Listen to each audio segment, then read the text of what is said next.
अब आपके DC motor में जो डीसी सीरीज मोटर थी उसका प्रैक्टिकल नंबर 3 है। डीसी सीरीज मोटर की गति को कंट्रोल करना, गति नियंत्रण करना। और डीसी मोटर की गति नियंत्रण विधि 5 है। कौन सी? एक तो होती है फील्ड डाइवर्टर विधि, एक होती है आर्मेचर डाइवर्टर विधि, और एक होती है वोल्टेज नियंत्रण विधि, एक होता है फील्ड टेपिंग विधि, एक फील्ड श्रेणी समांतर विधि। इसमें से फील्ड श्रेणी समांतर और फील्ड टेपिंग विधि जब मोटर की फील्ड वाइंडिंग से अगर टेपिंग निकली होती है तो ये अपना सकते हैं। अगर मोटर की वाइंडिंग को, सीरीज फील्ड वाइंडिंग को दो भागों में डिवाइड करके, एक बार श्रेणी में और एक बार समांतर में जोड़कर अगर वाइंडिंग दो भागों में टूटी हुई तो ये विधि अपना सकते हैं। जबकि 3 विधि आपकी कॉमन है, उससे भी आप मोटर की गति को कंट्रोल कर सकते हैं। पहली विधि कौन सी है? इस प्रैक्टिकल का जो टाइटल है वो आपके टाइटल में डालना है डीसी मोटर की। डीसी कौन सी मोटर है? डीसी सीरीज मोटर की गति को नियंत्रित करना। डीसी सीरीज मोटर की गति को नियंत्रित करना।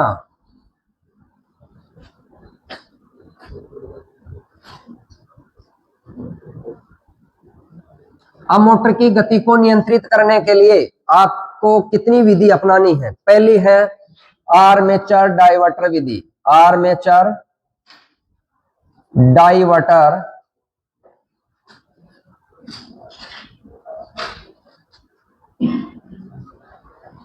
डाइवर्टर विधि से मोटर की गति को नियंत्रित करना।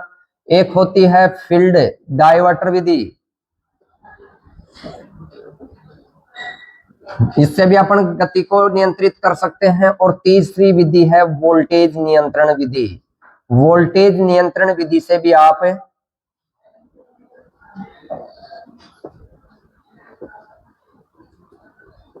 मोटर की गति को नियंत्रित कर सकते हैं। आपके आवश्यक औजार, उपकरण और सामग्री के अंदर आपको 2 चीज और ऐड करनी है। एक तो आपको 10 नंबर पे या 9 नंबर पे, 9 नंबर पे कर देना वेरिएबल रिहोस्टेट। वेरिएबल रिहोस्टेट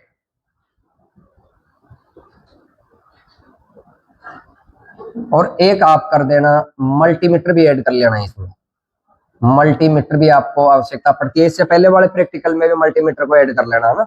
और एक आपको स्टार्टर तो लिख ही दिया ना, इसमें डीसी मोटर और लिख देना इसमें ना, DC series motor. Series motor वाले में डीसी सीरीज मोटर सभी में ऐड करनी है। ये आपके आवश्यक औजार उपकरणों में परिवर्तन करना है। Variable rheostat, multimeter, DC motor. और डीसी मोटर और ये आपके मल्टीमीटर पिछले प्रैक्टिकल 2 में भी ऐड कर देना।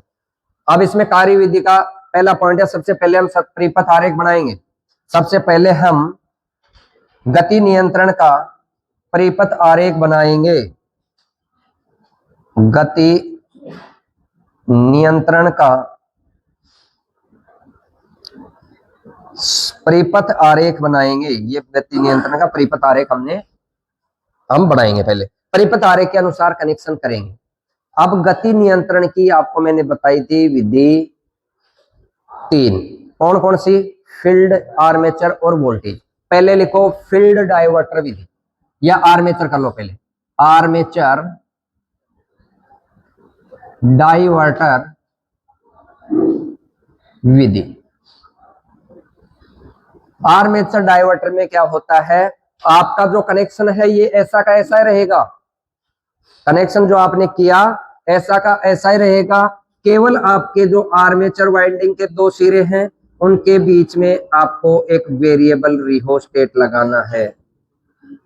ये आपको एक वेरिएबल रिहोस्टेट लगाने के बाद आप इसके रेजिस्टेंस के मान को परिवर्तित करके इसकी गति को परिवर्तित कर सकते हैं। गति के मान को परिवर्तित करके इसकी गति को कंट्रोल कर सकते हैं। आर्मेचर विधि क्यों अपनाई जाती है? गति को कम करने के लिए, सामान्य गति से गति को कम करने के लिए, सामान्य गति से कम गति प्राप्त करने के लिए।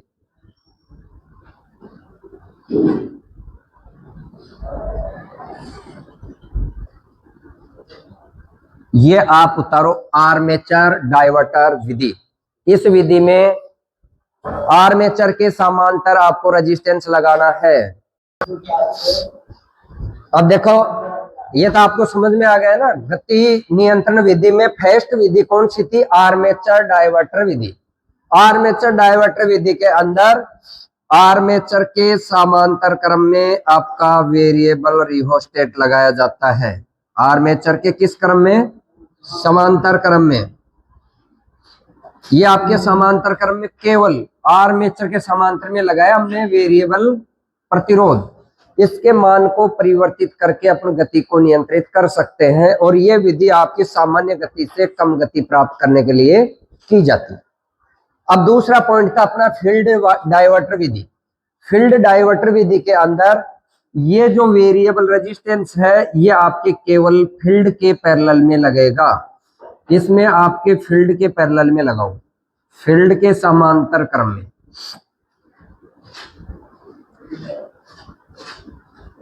ये फील्ड के समांतर में क्या लगाना है? वेरिएबल प्रतिरोध। ये समांतर क्रम में लगाना, वेरिएबल रिहोस्टेट। इसके मान को परिवर्तित करके अपनी गति को परिवर्तित कर सकते हैं। और ये जो विधि है, ये विधि गति को अधिक करने के लिए, गति को सामान्य गति से अधिक गति प्राप्त करने के लिए की जाती है। अधिक गति प्राप्त करने के लिए दो विधि होगी। तीसरी विधि क्या है आपकी? वोल्टेज नियंत्रण विधि। आप वोल्टेज को नियंत्रित करके भी आप स्पीड को कंट्रोल कर सकते हैं। इसके वोल्टेज के मान को कम करोगे तो गति कम, वोल्टेज के मान को बढ़ाओगे तो गति आपकी बढ़ेगी। वो एक सेचुरेशन अवस्था तक आपकी अधिकतम और सेचुरेशन अवस्था तक ही आपकी न्यूनतम, ठीक है, अवस्था होती है इनकी।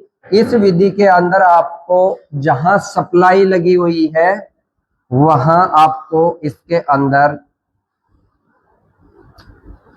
वेरिएक लगाना पड़ेगा। वेरिएक लगाने के बाद ये वेरिएबल वो है आपका ट्रांसफार्मर या वेरिएक भी बोलते हैं इसको, ठीक है। यहाँ एसी को डीसी में बदल करके आपको स्टार्टर को देना है। आप चाहे ब्रिज रेक्टिफायर से बनाओ या आप एक मेटल रेक्टिफायर और होता है जो एसी को डीसी में बदलता है, ठीक है। यहाँ आप मेटल रेक्टिफायर भी लगा करके आप इसकी गति को नियंत्रित कर सकते हैं। मान लो आपके पास यहाँ एसी है और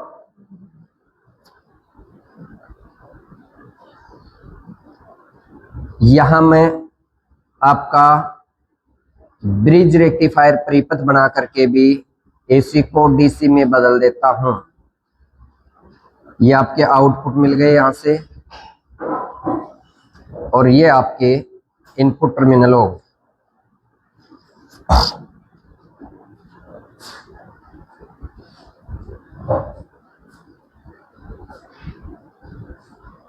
हम एसी को डीसी में बदल दिया, यहाँ वेरिएक लगा दिया। वेरिएक लगाने के बाद आपके स्टार्टर में डीसी सप्लाई जा रही है।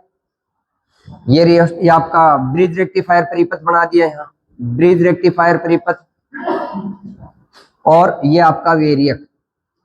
वेरिएक से हमने इस सप्लाई को कंट्रोल किया।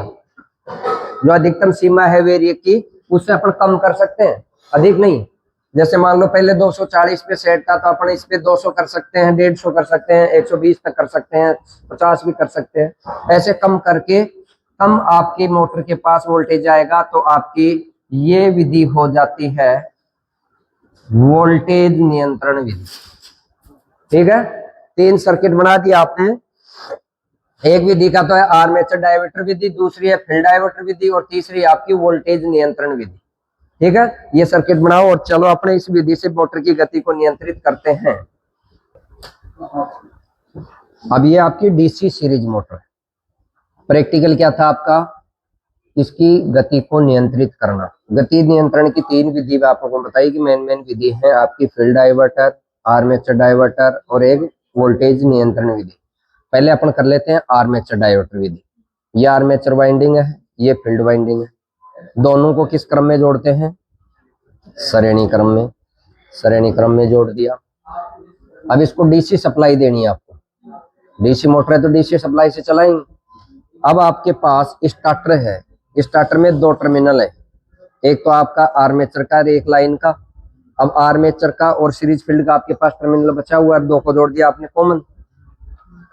अब एक तो देना आर्मेचर के ए वाले पॉइंट में और सीरीज को देना है डायरेक्ट आपको न्यूट्रल पॉइंट, और ये जो दूसरा पॉइंट बच गया ये स्टार्टर को लाइन का देना है। यही कनेक्शन है, कनेक्शन वही रहेगा आपका जो पहले वाले प्रैक्टिकल में आपको मैंने बता दिया।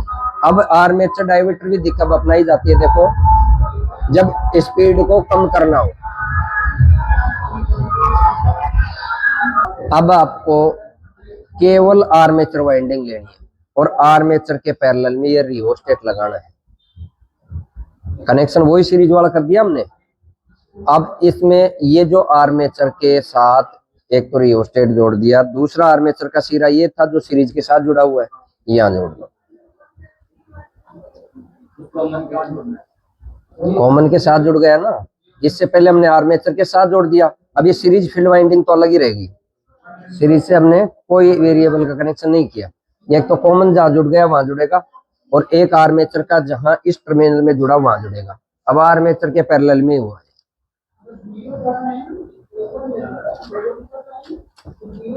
ये तो आप जोड़ दो आर्मेचर के साथ, जो स्टार्टर के अंदर ए वाला पॉइंट था, आर्मेचर वाला पॉइंट था, उसमें जोड़ दिया। और स्टार्टर के जो लाइन वाला पॉइंट था वो लाइन में जोड़ दिया।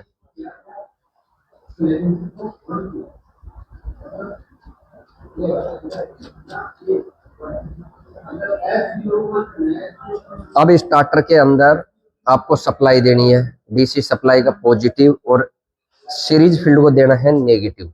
इन दोनों वायरों को याद जोड़ दो। सप्लाई देख लेना एमसीबी में नीचे से, नीचे ऑफ है क्या, वहां भी देखो आइसोलेटर 3 फेज का ऑफ है क्या वहां। अब आप सप्लाई दो इसको। अब देखो ये जो आपका वेरिएबल रेजिस्टेंस है, ये पीछे ले जाऊंगा तो आपका रेजिस्टेंस का मान कम होगा, आगे ले जाऊंगा तो रेजिस्टेंस का मान ज्यादा होगा। अब रेजिस्टेंस का मान आपको बढ़ाना है घटाना है? बढ़ाना है भाई, घटा हुआ तो है ही इसका। अब रेजिस्टेंस के मान को अपन आगे बढ़ाएंगे तो इसकी गति को देखना है कि इसकी गति कम होती है ज्यादा। हमेशा आर्मेचर डायवर्टर विधि का उपयोग करते हैं अपन गति को कम करने के लिए, सामान्य गति से कम गति को करने के लिए। चलो अब मैं इसके रेजिस्टेंस के मान को बढ़ाता हूं तो आर्मेचर का रेजिस्टेंस घटेगा क्योंकि ये पैरेलल में जुड़ा हुआ है। आर्मेचर का रेजिस्टेंस घटा तो गति बढ़ी। चलो बताओ बढ़ाओ, वहां से चालू करो सप्लाई, या मैं इसको बीच में कर देता हूँ। इसमें क्या होता है, आर्मेचर का रेजिस्टेंस को कम करके फील्ड वाइंडिंग में अपन क्या कर रहे हैं, धारा को बढ़ा रहे हैं घटा रहे हैं? घटाने से क्या होगा, फ्लक्स कम होगा, फ्लक्स से स्पीड, जब फ्लक्स कम होता है तो स्पीड बढ़ती है, फ्लक्स के व्युत्क्रमानुपाती होती है। चालू करो। अब इस पे लोड हटाओ, मोटर पे, मोटर से लोड हटा दो थोड़ा, पूरा नहीं हटाना है, थोड़ा लोड हटाना है।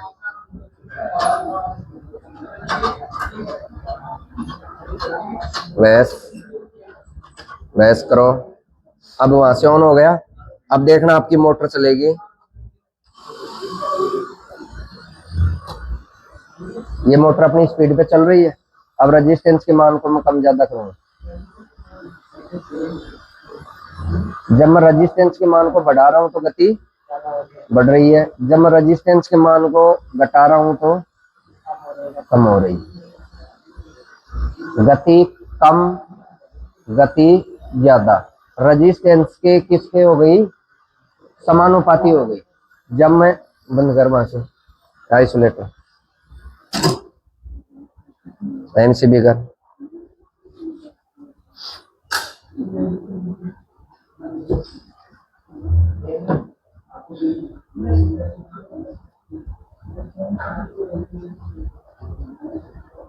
ज्यादा नहीं करना इसको ना,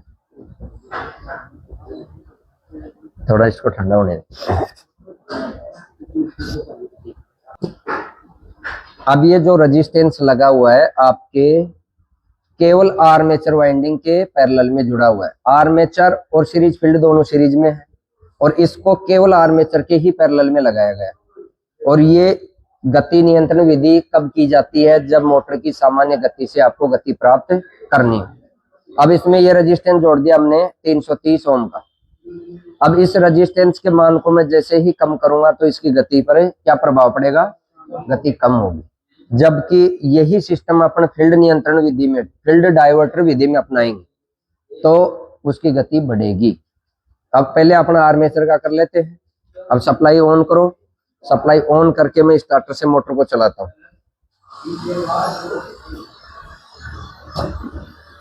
इसकी ये सामान्य गति है, चल रही है।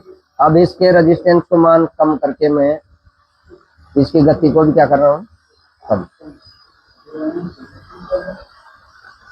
कम हुई क्या? ऐसे कम हो जाएगा। अगर मैं इसको बढ़ा देता हूँ वापस अपनी तो गति वापस अपनी स्थिति पे, वो सामान्य गति पे चली जाएगी। यह है आपकी आर्मेचर डाइवर्टर विधि। वहां से ट्रिप करो। सेकंड प्रैक्टिकल है आपका, वहां से बंद कर। फील्ड डाइवर्टर विधि, फील्ड के पैरेलल में लगाना है केवल आप। तो फील्ड में पैरेलल में लगाने के लिए जो आपने कॉमन सीरी पे लगाया था ये रियोस्टेट, वो तो वहीं लगा रहने दो। और एक जो आपने आर्मेचर के साथ लगाया वो आपको लगाना है सीरीज के साथ। यहाँ सीरीज की टेपिंग निकली हुई है तो यहाँ से इसको हटा देते हैं। हटा दिया ना?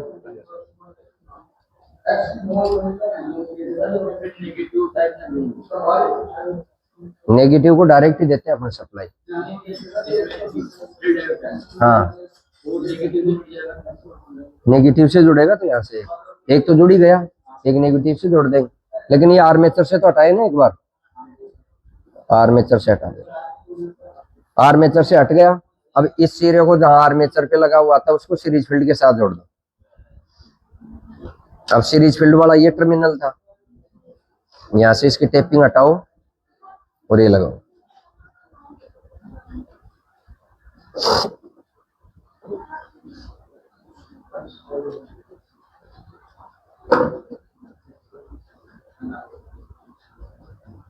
कौन सी विधि हो गई? अब ये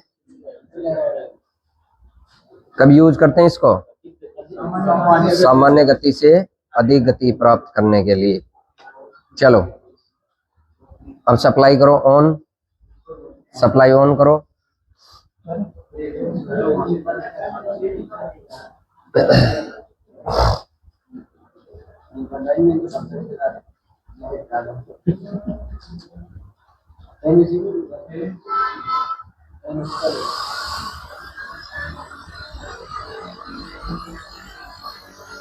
कल देखना इसकी बंद करो एक बार वहां से, एक बार नीचे से भी कर।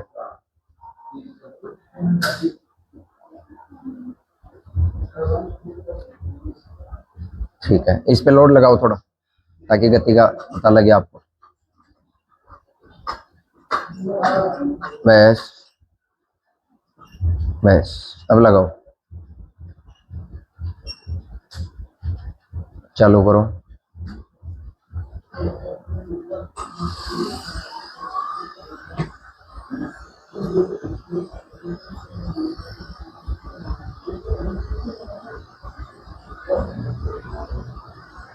कुछ प्रभाव दिख रहा है कि इसमें परिवर्तन हो रहा है? नहीं पता लग रहा? बंद करो और लगाओ, इस पे लोड लगाओ और लोड करो इस पे।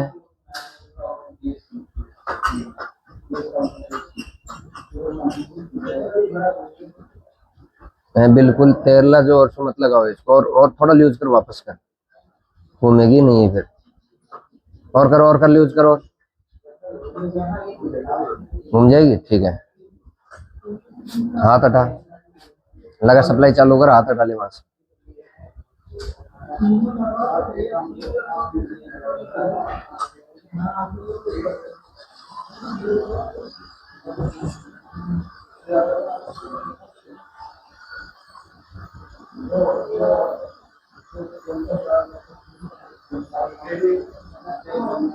थोड़ा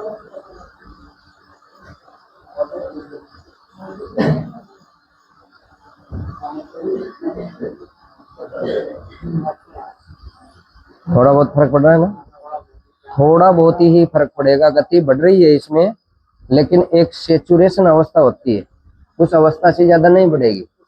हर मोटर की, हर जनरेटर की, हर मशीनरी की सेचुरेशन अवस्था है, उससे ज्यादा वो नहीं बढ़ती।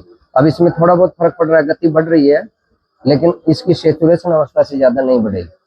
ठीक है, अगर ये कम होती तो आपको बिल्कुल कम करके भी दिखा देते। इसकी स्पीड सामान्य गति से थोड़ी बढ़ रही है। इस प्रकार आपको करना है आर्मेचर के बाद में फील्ड डाइवर्टर विधि। आर्मेचर और फील्ड डाइवर्टर विधि में अंतर क्या है? एक तो गति बढ़ाने के लिए की जाती है, एक गति घटाने के लिए, और दोनों वाइंडिंग के एक बार आर्मेचर के पैरेलल में लगाओ, आर्मेचर डाइवर्टर विधि हो जाएगी। दूसरी फील्ड डाइवर्टर विधि, फील्ड के समांतर क्रम रियोस्टेट लगाना। अब तीसरी विधि है वोल्टेज नियंत्रण विधि। तो वोल्टेज नियंत्रण विधि के लिए आपको क्या करना पड़ेगा? वेरिएक लगाना पड़ेगा। वेरिएक से अपने वोल्टेज को कम ज्यादा करेंगे और एसी को डीसी में बदलकर वोल्टेज के मान को परिवर्तित करके इसकी गति में बदलाव करेंगे, कम ज्यादा करेंगे। कम ज्यादा का मतलब ज्यादा नहीं होगी, सामान्य गति से कम कर सकते हैं, जबकि इसमें बढ़ेगी नहीं आपकी। ठीक है, अभी अपना कनेक्शन तो वैसे की वैसे जो है अपना है ही। अब आपके सामने दिखाएंगे इसको वेरिएक। इधर दिखाओ पेन में,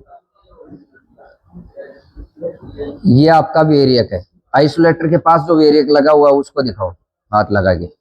हाँ, ये वेरिएक है, इसमें वोल्टेज के मान को अपन कम ज्यादा कर सकते हैं। कम करके दिखाओ। कम एंटी क्लॉकवाइज घुमाओगे कम हो जाएगा, 0 पे है ना। अब क्लॉकवाइज करो,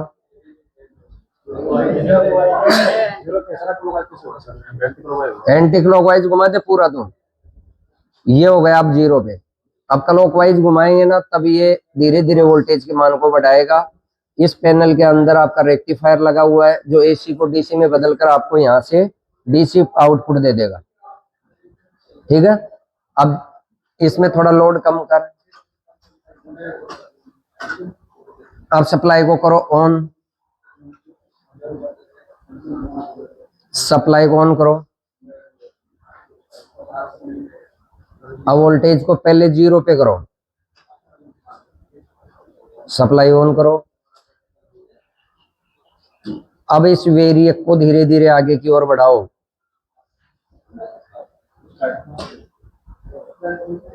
बढ़ाओ, थोड़ा और बढ़ाओ, बढ़ाते रहो, बढ़ाते रहो।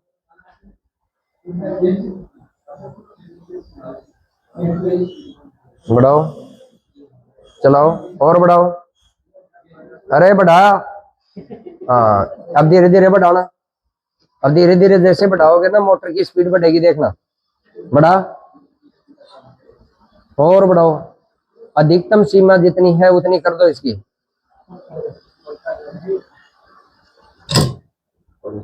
होगो, देखो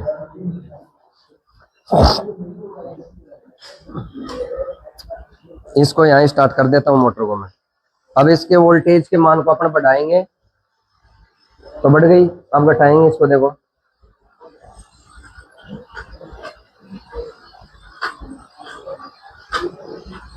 यहाँ से वोल्टेज नहीं बढ़ रहा है, इससे लोड हटाया जा रहा है ना। अब देखना इसमें आपको पता लग जाएगा। कम हुई, अब बढ़ा रहा हूँ तो बढ़ गई, और भी प्रभाव पड़ेगा इसमें, थोड़ा लोड को और कम कर देते हैं।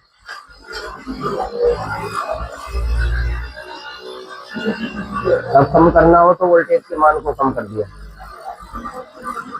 हो गया कम। अब अधिकतम इसकी जो सेचुरेशन अवस्था है उस तक अपन पहुंचा देंगे।